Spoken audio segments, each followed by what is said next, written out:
All along I could have been getting hard.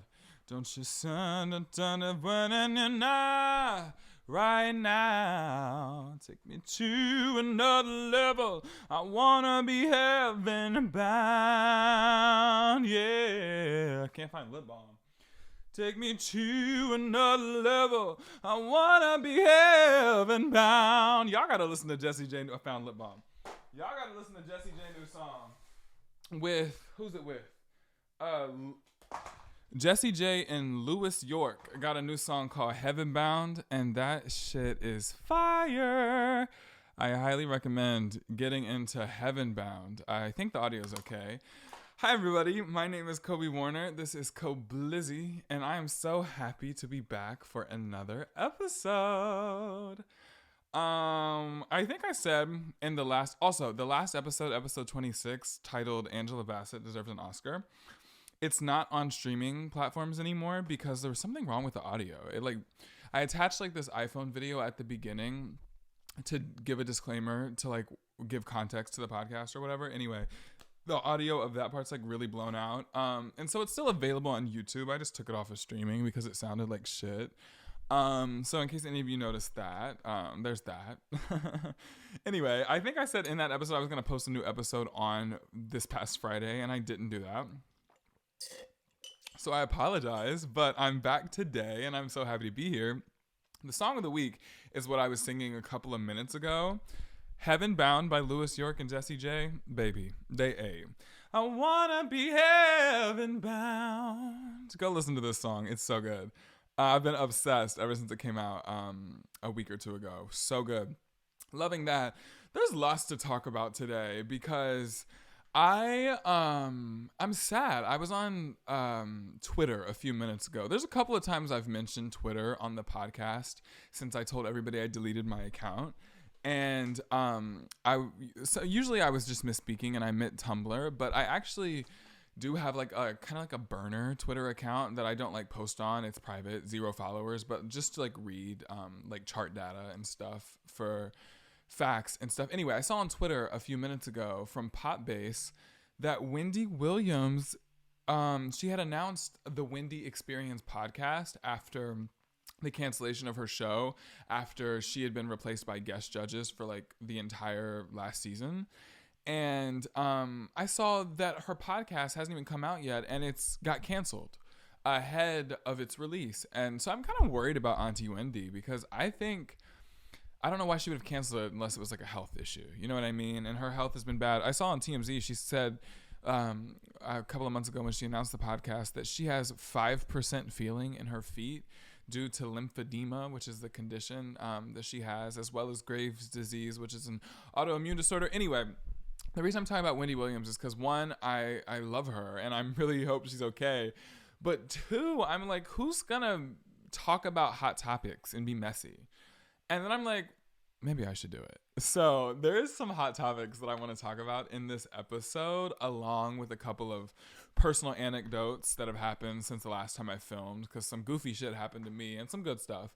But there's also a lot of stuff going on with pop culture, celebs, and the music industry and shit at the moment. So I'm just going to talk about some of my stream of consciousness, pop culture thoughts in this episode. But first, I'm going to talk about a couple of weeks ago, I was driving down from Atlanta to Columbus for this chicken shit ass gig. I know that's terrible to say, but I'm sorry. Anyway, so my car on the way down there fucked up.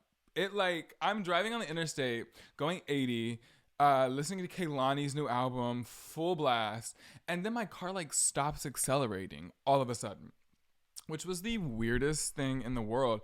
And it was really inopportune because I was on my way to this performance that I had to do a couple of hours away, and I didn't want to be late for my call time, etc. It was a mess.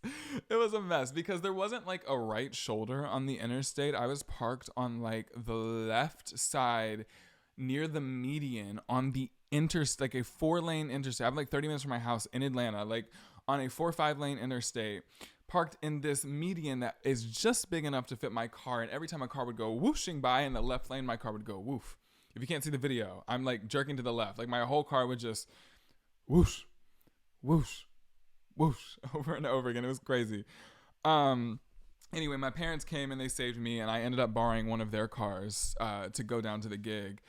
But like that was ridiculous. My car's name is Morticia, and I don't know what's wrong with her. So she's in the shop, and they're replacing the entire engine, and that's insane to me. But it's a well, I got the car this past summer, and it had one previous owner, and it was it's a 2015 Kia Sportage, little SUV. It's kind of like a mom car, but it fits me. What is under there? Child, something under my dresser. I don't know what that is. But anyway, my Kia Sportage is getting a new engine and it's 8 years old. So I'm like, that car's going to last forever. Me and Morticia going to be riding till the wheels fall off. I know some people are like, ooh, as soon as they get like flex and get money, the first thing they want to buy is a nice car. But I feel like that's not going to be me. Like, I'll have a nice car, but I feel like I'm never going to be one of those people that has like 25 cars. So for what? First of all, I'm not driving all of them. Second of all, I'm so OCD. Like that would stress me out. Like I can't control all of that. Like that's too much going on. Anyway, I'm just like people who have an exuberant amount of cars, unless you really love cars, it's kind of odd to me. So anyway, I just need a trusty, dusty car, which mine is not at the moment because it literally just stopped driving for no reason.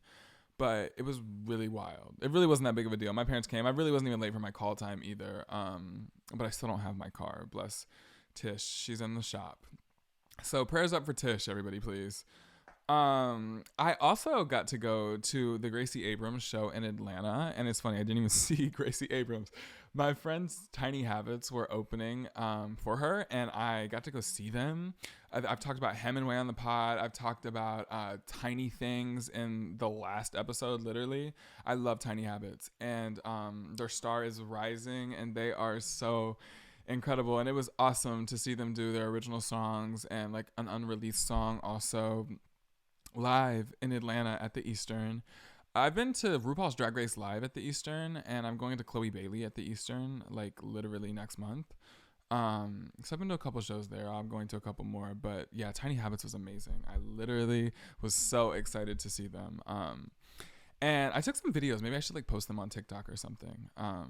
Yeah, love Tiny Habits. Just wanted to shout them out. I did not see Gracie Abrams because like I went, oh shit, I just knocked the mic. I got there literally an hour early, and I like right as the doors opened at 7:00, the show started at 8. That's when Tiny Habits went on, was at 8 p.m. And the line was literally wrapped like all the way around the building. It was freezing outside. So I was shivering and waiting. I did not have a big enough jacket on, so I was cold as hell. And anyway, I didn't get the floor because the floor was full of all the meet and greet people. So I was like literally up, like, but I was right on like the left side of this, like the balcony thing, like on the edge, like right in the front. So I could see them very well. I was like actually I had a great view, like better than I probably would have had on the floor because of where I was positioned. I was like right there looking at them from their stage right side. And so anyway, I just loved watching Tiny Habits. But I didn't see Gracie Abrams because they were like, oh my gosh, you guys, come downstairs after our set and to the merch table and you can like buy a hoodie and take a picture or say hi or whatever. And I was just going to go be like, hi guys, like, I know you. But the security would not let us go down there because there's too many people down there. So I just left. I had a commercial the next morning and I was like, I have a gig, bitch. I'm tired. But Tiny Habits was amazing. And Gracie Abrams is going to be the opener at my Taylor Swift concert on April 28th, so I'll be seeing her. Super excited for Taylor Swift in April and Chloe. Lots going on in April. So speaking of that commercial, the very next day after seeing Tiny Habits, I got to be in another commercial. So this was my second like real commercial, and it was exciting. It's exciting to be like booking things and like actually working, because I've been with my agent, my modeling agent, under a year, my talent agent like right at 6 months. So it's cool to be finding even little pieces of success. You hear so many no's in industries like the modeling industry and the acting industry, and so to get a yes once in a while, what feels like so soon kind of is awesome. So yeah, but filmed another commercial, and they had me in these 5-inch little shoes. I'm guessing they were 5 inches. Like, it was a cute shoe, and they were like chunky. They weren't hard to walk in, baby. They were too small. When I put them on at the fitting, I was like, oh, they're tight. But I was like, yeah, they're tight, but they're not too small. But I didn't realize I was going to be like wearing them all day, bitch. By the end of the day, after wearing those shoes for like 8 hours, I was miserable. Les Miserables. Les Miserables. How do you say? Anyway, I was miserable. I was miserable as hell. My feet hurt so bad, and it was literally basically the whole premise of the commercial was just walking. Anyway, so there was a lot of walking in these shoes. It just hurt my feet, but it was fun, and I'll take the check. Thank you. Another one. Thank you.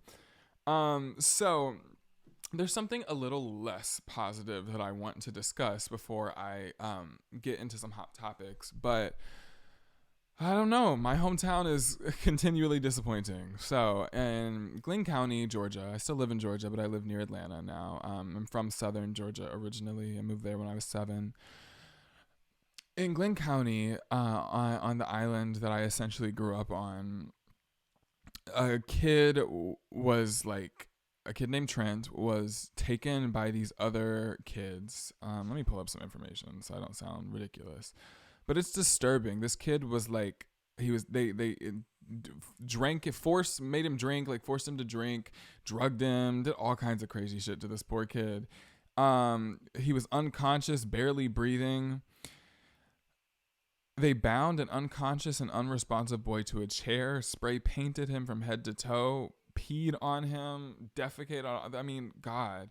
Then they dropped him at the ER, and he was barely breathing, 6 breaths a minute.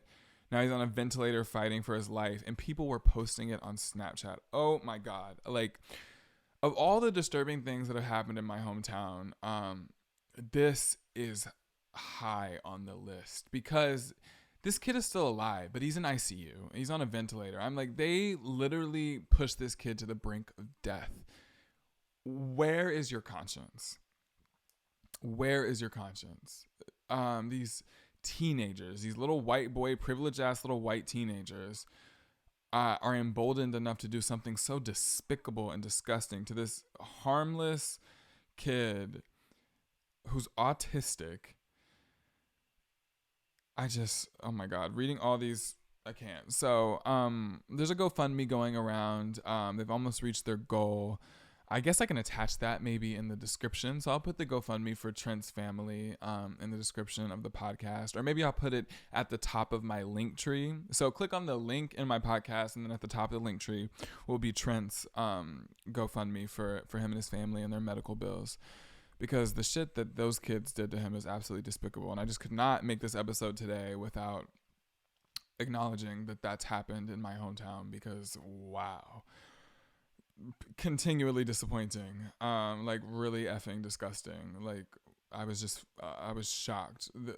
It's unfathomable what people can be capable of sometimes, and it's even crazier when it hits close to home, because it makes you realize that shitty people are everywhere if you weren't already aware. So anyway, yes, Trent's still alive. Sending up thoughts, prayers, good vibes, whatever you do for Trent. I ask you to do the same with me. And with that being said, I will now get into the hot topics that I wanted to discuss in this episode. Because like I said, Wendy Williams' podcast was canceled, which like stresses me out because I think she's maybe not doing okay or something. But anyway, so I'm like, girl, who's going to do hot topics? Me, bitch. So Selena Gomez, I was not going to talk about this whole Selena Gomez, Hailey Bieber situation on this podcast, even though I have been keeping up with it like everybody else, because I just felt like I didn't want to contribute to hating on a woman. You know what I mean? Like, I know a lot of people don't like Hailey Bieber. She seems to be kind of unique.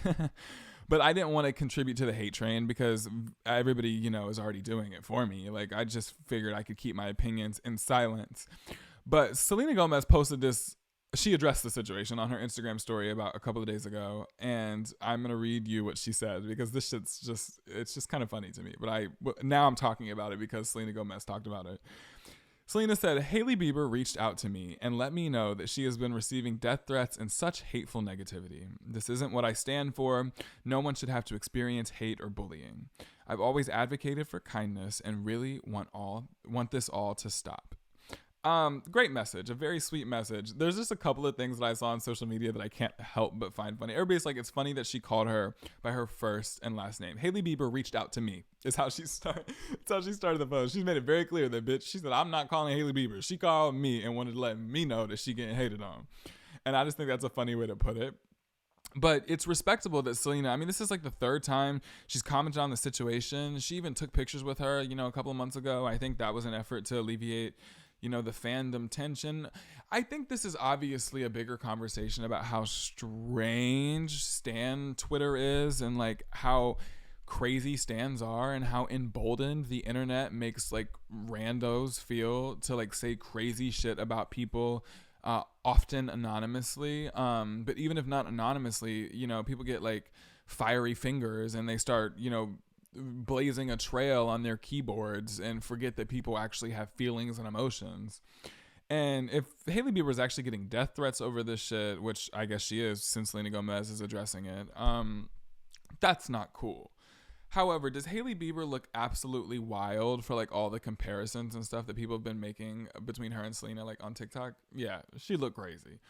So like I said, I'm not here to contribute to the hate train. But Hailey Bieber just seems like, I don't know. There's this one video that I saw of Justin also. Also, can we talk about how Justin hasn't said anything? Justin has not made a peep about this whole situation. He's like, I don't give a fuck. Be as mean to Hailey as you want to. Because I saw this video of him where he was like, he was joking with her on Instagram Live, but he was just being really condescending. I don't remember exactly what he said or where I saw it, so I maybe shouldn't have brought it up. But it was just like condescending as fuck. And I was like, if this is any indication, if he's on Instagram Live, I'm like, if this is how he treats her on Instagram Live, what happens between closed doors? And I like Justin Bieber per se, but Scooter Braun and his manager, that stresses me out. I guess it's a double standard because Scooter Braun manages Ariana Grande too. But Ariana Grande is my good sister, and she has been long before Scooter Braun. Justin Bieber, however, was not. I wasn't like a Justin Bieber hater when I was a kid, but I wasn't a super fan. But I did like purple. I'm like, purple, it was cool that his favorite color was purple. I remember that. That's like one detail I remember about Justin Bieber from my childhood. But anyway, yeah, I just feel like this whole situation is wild. Stan Twitter's insane. But also, Hailey Bieber is a little pick-me vibes to me. So I don't really want to contribute to the hate train, like I said. So I won't say much more on the topic. But I do want to talk about Shawn Mendes. Because Shawn Mendes be fun. Like, I hate how, on one hand, Shawn Mendes all the time will be like, not all the time, but he's addressed it more than once, and he's been like, I'm not gay, and it really stresses me out that people are always asking me that I'm gay, or something to that extent, and then people endlessly give him the gay rumors, and everybody's up under his posts and tweets about him, talking about gay, the closet's glass, denials of river in Egypt. On the other hand, Shawn Mendes is so sexy, and if he was gay, I would locate him. I would track his coordinates and go to wherever he is in the world to try to get me a slice of that, because Shawn Mendes is so fine. And also, he shaved his head like a month or two ago, and then he already has hair again. So I don't know how his shit be growing so fast. I think because my hair is curly, my concept of hair growth is different. Because like my hair grows fast, but it grows curly, so it shrinks. But like Shawn Mendes went from being buzz cut to having like 2-3 inches of hair in like 2 seconds. And I'm like, this is crazy. But anyway, there's rumors about Shawn Mendes and Selena Carpenter dating. And he said, no, we're not dating. And then, I don't know. I'm just like, Shawn Mendes is so fine. I'm not saying he's gay and I'm not like making fun of him. But if he were, baby, come on. Bring it on home to me. Because Daddy is always waiting for you, Shawn Mendes. I'm just saying. Maybe I'm going to regret doing these hot topics in the future. If I actually get famous like I want to be famous and I have to meet people and I said this shit about them, I'm going to have the Wendy Williams effect. You remember when Whitney Houston cussed the fuck out of Wendy Williams? Granted, Wendy Williams said that was like one of the biggest moments of her career and she was very happy it happened because it helped her launch like her television show and otherwise. But I don't want to get dragged through the mud because I like to talk about people. I'm just saying. But I'm going to keep talking about people anyway. What else should we talk about? I really said it was going to be a stream of consciousness, and that was true. I didn't take like pop culture notes or nothing. Oh, baby, let's talk about Drag Race. We got a top 4, season 15. And I predicted the top 4. So I'm about to get into some Drag Race spoilers if you're watching and you haven't seen the latest episode yet. Top 4 is Anitra, Mistress, Sasha Colby, and Lux Noir London, and I literally guessed it. Like, that is what I've been saying the whole time. And also, they're my 4 favorites, too, kind of. I also really liked Spice. I liked Marsha. But anyway, this is the top four that I had always envisioned. So I'm happy to see it happen. Um, and yeah, the makeover challenge. Last episode was a makeover challenge, which is a very like historically Drag Race challenge, but they did it with teachers this time, which was awesome. And then I saw like on TikTok, one of the teacher that Lux Noir, Miss Reyes, is the teacher that Lux Noir London put in drag for the first time, and she's the one that looked like Jennifer Coolidge. And if you watch the episode, so I saw her daughter or somebody doing an interviewing her like on TikTok. And I was like, that's lit, because like I've never seen the context. I've never like learned any more about the people that have been on Drag Race, except for that one guy who said he killed Judy Garland. And then Jinx like recounted that in her All-Stars 7 Snatch game. That was so cunt. Like she ate that up so bad. I'm sorry. To have an iconic reference like that about Judy Garland, and then to play Judy Garland a decade later on Drag Race and get to reference a moment that you were a part of a decade earlier. Baby, that's pop culture. Like that is so, I love that. But anyway, what was I saying? How did I get on Jinx Monsoon? I was talking about season 15. I just thought this was going to be, let's talk about Jinx Monsoon on Broadway. So Jinx Monsoon is playing Mama Morton in Chicago on Broadway. And she been eaten down. And like I've been seeing videos of her on TikTok where she walks outside stage door. She introduces the security guards or the doormen or whoever they are. And then she'll be like, this is one and this is somebody else. And then she goes around. She's like, everybody will get a picture. Everybody will get a signature. It's going to take some time, but we'll get through it. I'm like, she does that after every show. She goes out there and she makes sure every single person that's waiting on her out there gets a signature and a picture. Like, that is amazing and beautiful, and I'm obsessed with her for that. I love that moment. And I'm sure she cherishes that. But she's revived Chicago, the Full House every night, packed houses, I read online somewhere. Not Whitney Houston. Wendy Williams always says, I read. She says, I read. She would read the physical tabloids, baby. I'd be reading the Twitter and the Tumblr, but it works the same, you know. Oh my gosh. I just opened Twitter and Tamar Braxton is so funny. Tamar Braxton has a new song out called Changed. I've always loved Tamar, from Braxton Family Values in middle school to The Real in middle school to all her music, Love and War, Calling All Lovers, baby. The Simple Things song on Calling All Lovers. Simple Things. Like, it takes me back to high school when she sings Lions and Tigers and Bears on Todrick Hall's Oz thing. Like, I'm a certified Tamartian. And her new song is good, Changed. So if you like a good R&B bop, get into my girl Tamar. I just wanted to mention her. I've gone from Drag Race to Tamar Braxton. And before that, I was talking about something else, but I already forgot. It's crazy how my brain works. It just be moving like there ain't no tomorrow. The coffee probably don't help too. The coffee probably makes it move a little quicker, if you know what I mean. But yeah, what else should we talk about? I'm just really going with the flow. Oh yeah, I have to talk to you about how much reality TV I'm trying to consume in one given moment. I think I'm about to explode. So I'm rewatching The Real Housewives of Atlanta from the beginning. I'm watching Vanderpump Rules from the beginning because of I'm in my Bravo era. I'm watching all the shows that are on Bravo because they're all on Peacock. I'm watching Real Housewives Ultimate Girls Trip Season 3. I watched Portia's Family Matters. It was only 7 episodes, but I watched that. I'm finishing up Candy and the Gang, which is another spinoff. I'm watching, let me tell you what these are from. So, Real Housewives of Atlanta is Real Housewives of Atlanta. I'm watching Candy and the Gang, which is a spinoff of Real Housewives of Atlanta. I'm watching Queens of R&B, which is live on television right now, which is a spinoff, kind of Real Housewives of Atlanta because of Candy Burris. Then I watched The Real Housewives of Beverly Hills last year. I'm done with that. But I'm watching Vanderpump Rules, which is a spinoff of Real Housewives of Beverly Hills. Lisa Vanderpump started Vanderpump Rules off of her fame from The Real Housewives of Beverly Hills. So I'm watching Vanderpump Rules. And then Portia's Family Matters is also a spinoff of Real Housewives of Atlanta. And what else was I watching? Watching Drag Race Live, trying to keep up with Abbott Elementary. I'm like, I love television, but when there's a lot of new stuff coming on TV at one time, it gets kind of hard. Because I still have to watch the new episodes of Queens of R&B from last night. I DVR them on YouTube TV and watch them later. But I love reality TVD. TVD. Do you hear what I just said? I said I love reality TVD. And I do. I love it. And I feel like I'd be so good on reality TV. I think that's why I like it so much. I'm like, if I could, acting is cool, and I can act to an extent. I started an acting class yesterday. Actually, I'm gonna be in there for like 8 weeks or 10 weeks or something like that. I'm trying to be like a better on-camera actor, so I can do more than just commercials. I went to my first one yesterday. It was cute. The first class was about commercials though, and I kind of like knew all that stuff because I've done a few. But I have never done TV. I've never booked TV. Never booked a movie. So it'll be cool to learn about that in class. That's where the knowledge will be valuable. What was I saying before that? So easily derailed. The acting class is cool, and I was talking about, what was I talking about? Let's do some ASMR while I think about it. I really don't remember.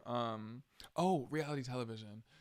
And I just be like getting inundated with all that TV. But I try to keep up. But also like I try to like watch movies and like real, like scripted media for the sake of watching actors like perform and like watching actors' performance, analyzing the beats and their intentions and how they go about communicating scenes. I try to like watch real media too, but right now I'm just in a reality TV era. I don't know what it is. I'm just like stuck. Baby, let's talk about Grimes and Elon Musk. Those goofy motherfuckers. I just said Elon Musk motherfucker. I really cannot talk. But remember how their kid was a symbol, and it was yeah, like what the fuck? It was like XE something, Y equals MXB squared, whatever the fuck, that baby's name was originally. They changed it to Y, the letter Y, or YWHY question mark, or just a question mark. It's pronounced Y, like the letter Y. Like, bitch, what the fuck is wrong with y'all? Y'all can't pick a regular goddamn name. And then Elon Musk goes on Twitter saying they, them pronouns is complicated. And your baby's named a question mark. Like, please be for fucking real. Like, be expeditiously fucking for real right now. These people are crazy. I know Grimes is like a pop star or whatever, but Elon Musk is a piece of shit. These people are insane. Talking about they, them pronouns is complicated, and you got a baby named Y. Before that, it was the fucking formula for the slope. Like, bitch, be for real. Moving on. I'm just saying, like, that baby's gonna grow up and be like, what the fuck is wrong with my parents? They are some goofy ass people, but it's gonna have a Tesla. I hope it's not one of the ones that defects and crashes into something.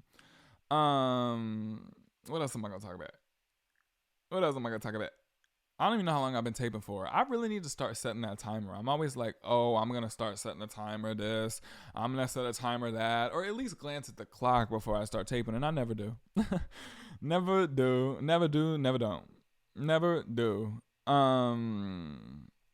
So I think I want to rewatch Hannah Montana. Cause like I have been so much in my Miley Cyrus bag recently. Like I've always liked Miley Cyrus. I've said this many a time on this podcast. But the way I'm loving Miley Cyrus recently is different. I really like her new album, first of all. Yeah, I made an episode about it already, but that was when it first came out. And as time progresses, it like sinks in more. I really like Endless Summer Vacation. I think it's a really solid, mature project from her. I like Handstand more than I did. On that episode, I said I didn't like Handstand that much. I love the production on Handstand. I think the lyrics are a little dumb, but her boyfriend kind of ate that production up. I'm just saying, he kind of ate. But anyway, loving Endless Summer Vacation. My favorite songs are definitely Jaded. I've mentioned that before. Also Island, love. Rose Colored Lenses, I love. Flowers, obviously, obsessed. I'm a Wonder Woman. I like that song. 1,000 Miles is cool. Na na na na. But I ain't got time for what went wrong. You need to listen to Endless Summer Vacation if you haven't. And Heaven Bound. I'm sorry, Jessie J ate that vocal up so bad. Like, you have to listen to Heaven Bound. She sings her effing face off. And Lewis York, the group that features with her, they ate too. They chewed. I imagine they might have to do more with the production, the instrument playing and shit. But yeah, Jessie J vocal line 8. I mean, the guy sings too. I'm just saying, it seems like they're probably playing the instruments too, or it's like their band or something. I don't really know much about Lewis York. But they made a fire song with Jessie J. I know I mentioned that at the top of the episode. Any other things I want to talk? My friend Jayla, if you watch this podcast for a minute, you saw me talk about Lose My Mind by Jayla. I lose my mind, lost my mind, lost my mind. Jayla ate up, ate it up, ate it up, ate it up. Baby got a golden ticket and is going to Hollywood on American Idol. I was gooped. I knew she had been auditioning for American Idol because she's been posting about it. But I hadn't seen the televised thing. So when I saw her Instagram post yesterday, I was like, you go, girl. Jayla got a golden ticket. She going to Hollywood, baby. I'm like, it's not the first person I've known on a show like that, but I'm like, it's cool to see the people on the show like that, because even though like you might know somebody or know of somebody, to watch a television show, like a competition reality show, it kind of like removes you from them, because the TV's showing you them like it's an introduction. So I'm really excited to go watch her audition after this. I haven't seen it at the time of taping, but I will watch it now because I just forgot about it since I saw the post last night. But I'm like, yes, you go, Jayla. So if Jayla makes it to the rounds, will we be voting for her? When she makes it to the rounds, where we will be voting for her. Excuse me, not if. I will be voting for you, Jayla. So I'm so proud of her, and I'll link her something down below so y'all can go find her Instagram or something. So yeah, there's a lot of good stuff going on. Like I said, a lot of crazy stuff, some terrible shit too that I've mentioned.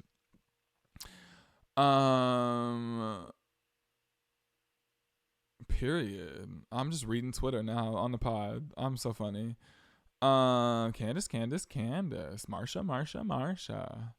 I still love Candace Diller Bassett from The Real Housewives of Potomac. If y'all are watching, I need to know if any of y'all watch like Ultimate Girls Trip. Or like The Real Housewives, or like Bravo in general. Like if y'all watch Housewives, reach out to me. I don't have any Housewives friends really, except for like Bella. I'm like, I need a housewife friend. So if y'all like the Housewives, hit me up. Like hit my line. I don't know what else to talk about. Maybe this was comprehensive enough. I kind of went a little bit of everywhere. I've been around the world and I can't find my baby. I don't know when, I don't know why. I still can't believe Bob the Drag Queen's going on tour with Madonna. Madonna's doing the Celebration tour, celebrating 4 decades of a career, which is incredible and momentous. And Bob the motherfucking Drag Queen is the opener, baby, for the whole goddamn tour. Like, you better work. You better work. Like, that is crazy. The opener, the only one. I'm like, Bob the Drag Queen's coming up too, baby. I love that all my faves are on the come up. Oh my God. Did I talk about Dylan Mulvaney's 365 days in the last episode? I might have. But if I watched Dylan Mulvaney's 365 days of Girlhood Celebration live show, she ate. That's it. I'm sure you've seen some clips on TikTok. If not, you can look up Dylan Mulvaney show and somebody posted some clips somewhere. But my little link to watch it expired now. It only lasted for a couple days. But she ate. I just wanted to shout Dylan Mulvaney out. So yeah, I told you this was going to be a stream of consciousness episode, and it was. But I hope you enjoyed nonetheless. I kind of wanted to catch up. There was a lot to talk about, a lot I wanted to discuss. I'm really sad Wendy Williams is not going to be doing that Wendy Experience podcast, because I was very prepared to listen. Like, I was already ready to be listening to her because I love Auntie, and I hope she's doing okay. Like I said, I'll put Trent's GoFundMe link at the top of my link tree. So if you'd like to donate to him and his family and their expenses for their medical bills after this monstrous attack done on him, please visit the link tree, KobeWarner.com, in my description. Yeah, I hope you all have a beautiful rest of your evening, morning, day, night, whenever you're listening to this, whenever it finds you. I'll be back next time. Like I said last episode, I really don't know when that will be, but it will be soon. Bye now.